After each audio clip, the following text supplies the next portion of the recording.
Okay, it's a little bit late, but I'm gonna get this in before the day is over.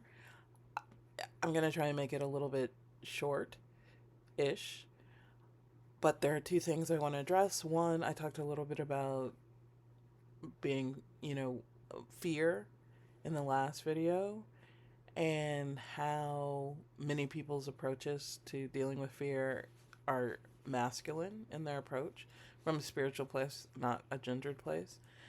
So I want to talk a little bit about what that can look like in the feminine space, and then I want to talk a little bit about ceremony. Okay, so I came across this video like a week ago, 2 weeks ago, that I think does a good job talking about how a feminine approach to dealing with a level of aggression or fear. So I'm just gonna play it. I don't think the narration is great, but I feel like it's a good example. Let me just play. This man rescued a kitten and introduced him to his cat, who had tiny kittens of her own. But the rescued kitten was terrified. He puffed up, hissed, and swatted at the mother trying to defend himself. But the mother cat stayed calm. She moved slowly, patiently, showing no threat, only warmth. The kitten kept hissing and striking, but the mother didn't react. She simply sat beside him, tucking her paws neatly under her body like a loaf of pure wisdom. Little by little, the kitten's fear melted. He stopped hissing, relaxed, and finally sat beside the mother cat. No more fear, just trust. Okay, so I think this is a great example of how a feminine approach to dealing with aggression and assertiveness represented in nature. Let me be clear, I'm not suggesting this is the only way a feminine can show up, or that it is the premier way or the best way, but I think I'm going to play it again and narrate it myself just to say what I see or how, just kind of my viewpoint of it. So let me just mute it. So you see the aggression on the kitten, and also the fear. And I think the mother cat recognizes the fear and the sadness. And I think there's also a place where the mother cat knows that that's not the only way that this kitten can behave. And so once she's sure of that, and I think she does things to make sure that she's safe, um, she says, "Let me show you a different way. I'm just going to show you a different way, and I'm going to hold space for you until it changes. The fear changes, whatever changes." And I know these are cats. They don't have necessarily human emotions, but my tradition very much uses nature as a way to understand the world better, and so I think this is a good example. When I think of strength, and especially in people using a feminine form of dealing with aggressors, or people who are exhibiting fear in a way that's potentially destructive. And I don't see this very often. I've seen it in a few places, and I think there are some leaders who have this ability to hold space for people until they find a different way that doesn't have aggression or assertiveness as the solution. I feel like in America, in our movies and television and our stories, a lot, the great majority say, if you see this anger and you see this fear, that means you have to fight back with the same amount of aggression, if not more. Like the way to win is to be more aggressive and stop this aggressor. And I think the feminine approach is recognizing that that is just a temporary state that someone is in, or, in this case, the cat is in, and that there is, if you hold space for the idea that it's temporary, you could allow time to pass and give space for the state to pass and then do something different. And I think of this, I shouldn't go here, but I'm gonna go here anyway. But I think of it in terms of like policing and things like that. I think that's a place where um, it's common for, aggression meets aggression. And I don't know if it's required all the time. And I do think that there's the possibility of a different way. And I say that in the context of knowing that, it's a kitten, but, they have claws too. And there's the potential of getting hurt and all of those things. But I do think in this video, the cat recognizes how to assess for real danger, and knows the timing and the rhythm of when it is the right time to sit. And it's in that patience that the cat eventually finds a way to settle down. Okay, that's enough about that. Now I want to talk about sweat lodges. So I've been thinking a lot about ceremony, and in the context of my business, because I'm trying to bring the creative and the spiritual to my business, that aligns with who I am. And ceremony is really important. And I think when I say ceremony, a lot of people think in terms of religion. But I can give an example of ceremony that a lot of people do and may not think of ceremony. So, I'm African American. I guess you can't see my face, so I don't know if you would assume that, but I have natural hair, and I think one really profound and meaningful ceremony is having your hair done. It is ceremony for most people because there is a time where you're collecting items, you're preparing the space, you are preparing all the things required to spend time together. Sometimes there's music, sometimes there's singing, sometimes there's a movie or television involved, but it usually is a communal event that involves, preparing a space and sitting in that space for some time. And even the hairstyle can have ceremonial aspects to it, in the way that the hair's parted, or in, in the design, and a decision of how you want to represent yourself to the world, which is also very ceremonial.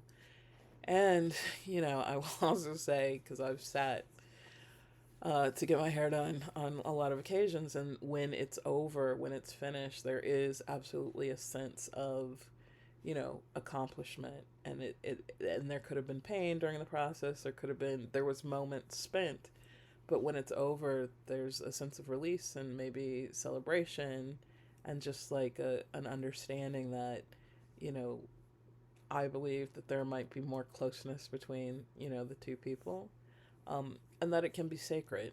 I don't want to suggest that everyone sees it that way, but I think if you've ever been to a place where people braid, or especially in the context of family, getting your hair done is a very special bonding experience, and I would see it as ceremony. So I don't think ceremony has to be so outside of the norm, but I think there's certain components to it, and I think so. This video is from a tribe in Canada. He'll say where he's from. This is not my background.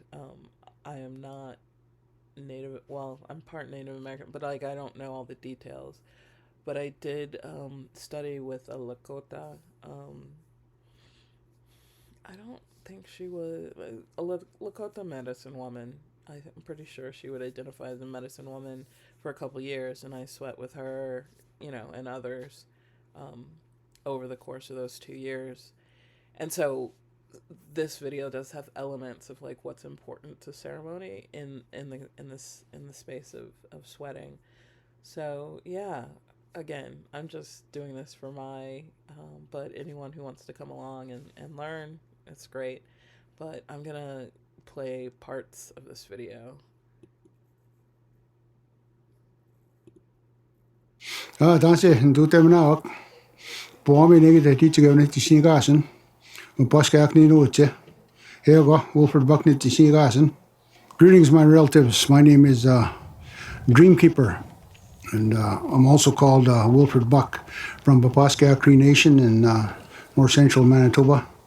And my helpers are the wolf, the eagle, the thunderbirds, and the bear. The Matutsan Sweat Lodge, it represents quite a number of things.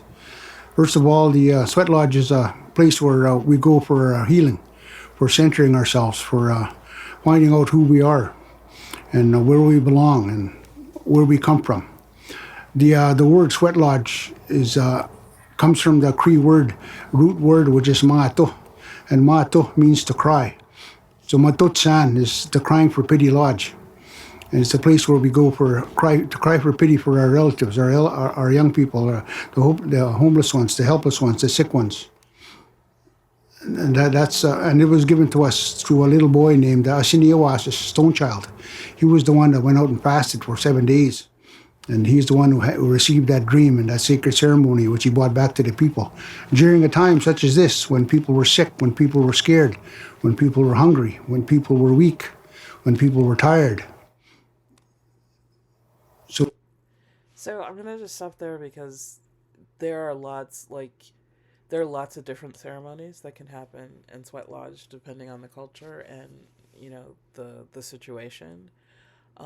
But the idea of having a crying Sweat Lodge is, I mean, I hadn't heard of that before, even though in the lodges I've been in, crying has definitely happened. I just think what he said is super important for right now, just because a lot of people are crying. So this is Matutsan is part of that healing process. That's one of the things we're told. Another example you could use is that when you look at that Matutsan, that dome, the way it's built with the willows that are bent, we're told that it represents the womb of Iskweok, the womb of the woman, of our mothers, of our female relatives. And in there, we when we go in there, they welcome us home, because that was the first home we ever knew when we came into this reality. When we came into this reality from the spirit world and took the physical form, we were in that Sweat Lodge. That's actually the same, the tradition that I was taught, that for our purposes, for the ceremonies that we were doing, the Sweat Lodge represented a womb. And he'll talk about it in a second, but yeah, we all participated in building it. Of our mother. And we knew that darkness, we knew that warmth, we knew the water that was there. And that's part of who we are. When you're introduced in this and you start going to the Sweat Lodge, right away you'll be asked to help. And once you start helping, and you'll get to know the people that are doing the work, doing the ceremonies. And if you like somebody, if you identify with what they're saying, if you're agreeable to what they do and how they present themselves and how they talk and how they treat people, then, and you feel comfortable with that, you pass tobacco to them and you ask if it's possible for them to teach you. Our elders. We had the same tradition, actually. We, anytime we did the lodge, I mean, it was like a 3-day process of building the lodge with people. Some of them some of them you don't. We didn't pass tobacco in that traditional sense, but tobacco was part of the ceremony, and exchanges were part of the ceremony. And it is really something special to know that you're about to have an experience that can really go any kind of way. To take the time with people you don't know to build the sacred space, that everyone has contributed, that everyone is a part of it, and that everyone could teach you something. And depending on who you sweat with, it can be really difficult. I'm going to let him talk about it, and then I'll talk about it. Showed us what to do and how to do it, and what rocks to use, what willows to use, how many to use, and how we should build that structure in order to make it sturdy so it doesn't cave in when you're in there. And they showed us these things, and these things are physics. These things are physics that they showed us. These things are structural engineering, and they showed us that. Okay, put this one under. Hold on, wait. That's going to go under this. This one? Yeah. Bend it that way. Get the rabbit. And then slide it under. And this one too has got to go under. So the structure has to be strong. That's why when we were building it, you see us twisting and weaving those ribs together. Because when we weave those ribs together, they provide support for each other. And then when we tighten them together and twist them, that's extra strength that's given that lodge. And so these things are very important. And our people were quite adept at utilizing their environment and surviving, especially in regard to the spiritual aspects. Our people are very spiritual people, and it is that carried us on through generation upon generation. One of the best ways to get involved is to come and participate. There's sweat lodges happening all the time, and nowadays in the times we live in, there's sweat lodges right in the city, and there's various organizations that run sweat lodges, and if you just ask around to people that go to ceremony, they'll gladly invite you to a sweat lodge. And you don't have to participate in the sweat lodge, but you just coming around and being with the community that's there, and it'll give you a sense of belonging, it'll give you a sense of understanding, it'll give you a sense of pride, because you know that your people, this is your people's history, this is your history. To the youth, it's very important that our youth come back home, because I've lived that life, and I know those streets, and I know the pain and the hurt and the hate and the anger that goes with that. And I know that our people's history, our people's way of life, our people's belief, our people's ceremony is what saved me, why I'm alive today. So, what he just said is, again, why the feminine approach to dealing with, like he was saying, the hurt and the hate and all the stuff that's, as he said, in the streets. The feminine approach is really about providing that space to heal. So I will say, in my experience with the sweat lodges, the first one I went to was like a beginner's sweat lodge.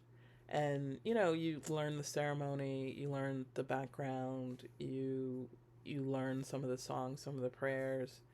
You eat really well, you meet with people, and, it was light.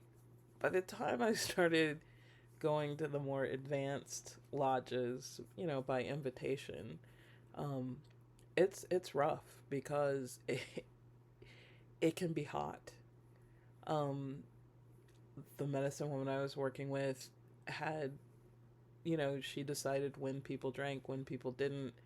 There are stories of usually non-native people running sweat lodges and people getting either sick, or I think some people have actually died sweating. But I'm not going to speak to that because I don't really know all the facts. But I do know that it is, like when I was more advanced, there was more fasting, there was more dream work, there were other requirements, and this, you're in the dark, and it's hot, and you're sitting on the ground, and you're praying, sometimes with words that sometimes the words that you don't, and, you can sweat for hours and hours and hours. You can sweat all day. I don't think we ever sweat at night. I think it was always during the day.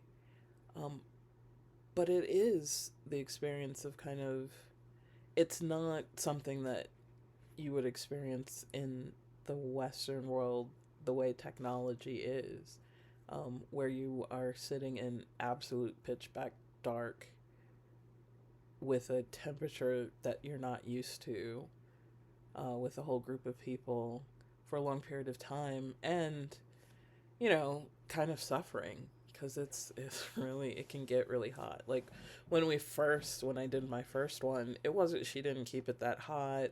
Like she was really aware of like people who like were feeling some kind of way or having a hard time being in a small space in the dark with people they didn't know. And so there were lots of breaks and things. But when we started getting advanced, like she would just invite people she felt like were ready to take it to a different level. And those sweats were challenging and eye opening, and really powerful and very healing. I mean, the healing comes from, I mean, you could just speak medicinally of like you're sweating a lot of stuff out of your body. So that changes things if you're putting in fresh water and you eat really well. If you're not fasting, you're eating really well, um, while you're in this ceremony. Like, and when I say eating really well, I mean you're eating um, food that's local, that's organic, that's specifically grown sometimes for certain ceremonies, herbs that are prepared for certain ceremonies, what you're drinking. Like, it's so intentional, that every part of it is thought about and cared for. Every person is thought about and cared for.